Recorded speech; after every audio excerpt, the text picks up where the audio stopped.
اصحاب صفا آپ کو معلوم ہے کہ وہ ایک چبوترا ہے۔ جب مسجد نبوی شریف میں ایک چبوترا بنا ہوا تھا، وہاں وہ اصحاب کے جن کے پاس رہنے کو جگہ نہیں ہوتی تھی تو وہ وہاں آ کے رہتے اور دین کی تعلیم حاصل کرتے تھے۔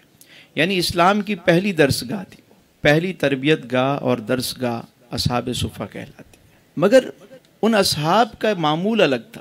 وہ 70 اصحاب وہ تھے کہ جو دن میں حضور علیہ السلام کی خدمت میں صبح میں وہ حاضر ہوتے، تعلیم حاصل کرتے، احادیث یاد کرتے، جو قرآن کی آیتیں نازل ہوتی ہیں انہیں حفظ کرتے، اور اس کے بعد دوپہر کے وقت دن میں وہ نکلتے اور جنگل میں چلے جاتے اور جھاڑیاں اور لکڑیاں جمع کرتے اور لا کر اسے بیچ دیتے، اور اس سے جو رقم ملتی اس سے اپنا گزر بسر کرتے، اور پیسے اگر وافر ہو جاتے تو اپنے باقی اصحاب جو اتنی سکت نہیں رکھتے تھے کہ جا سکیں تو ان کی بھی کفالت کرتے۔ وہ کچھ ساتھیوں کو جن کو چھوڑ کے جاتے کہ ہم جا رہے ہیں اور حضور کچھ ارشاد فرمائیں یا حضور کو کوئی ضرورت پیش آئے تو تم ان ارشاد عالیہ کو سننا اور ہم آئیں گے اور اسے ہم بھی نوٹ کر لیں گے، ہمیں یاد کرا دینا، تم یہیں رہو، تمہارے لیے ہم بندوبست کر کے آتے ہیں۔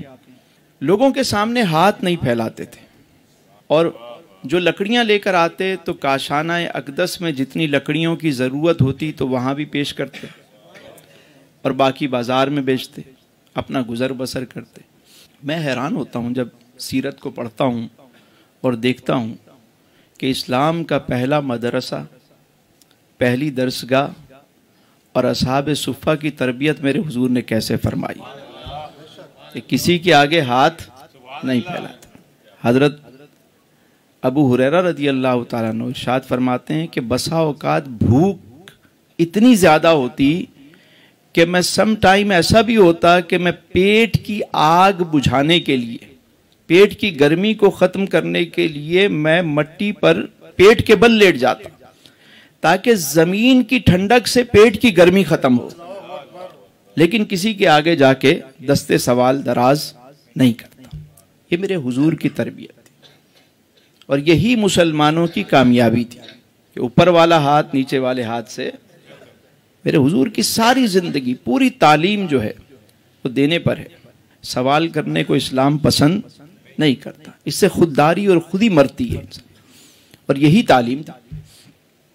آپ دیکھیے کہ اصحاب کا طریقہ، اور آج بھی میں دیکھتا ہوں کہ جو بچے تعلیم کے ساتھ ساتھ کوئی نہ کوئی فن سیکھتے ہیں وہ زندگی میں کامیاب ہو جاتے ہیں، اور جو خالی ڈگریاں لے کر نکل رہے ہیں بعد میں وہ کیا کریں گے؟ آگے اتنی جابس ہیں نہیں۔ ویسے بھی ڈگریوں کا دور اب ختم ہو رہا ہے، ڈگریوں کا دور اب ختم ہو رہا ہے۔ اب اسکلڈ لیبر چاہیے۔ آپ کو کیا فن آتا ہے؟ اب کام کی قدر ہے، کوئی کام والا بندہ چاہیے جو اپنے کام، اپنے فن کو جانتا۔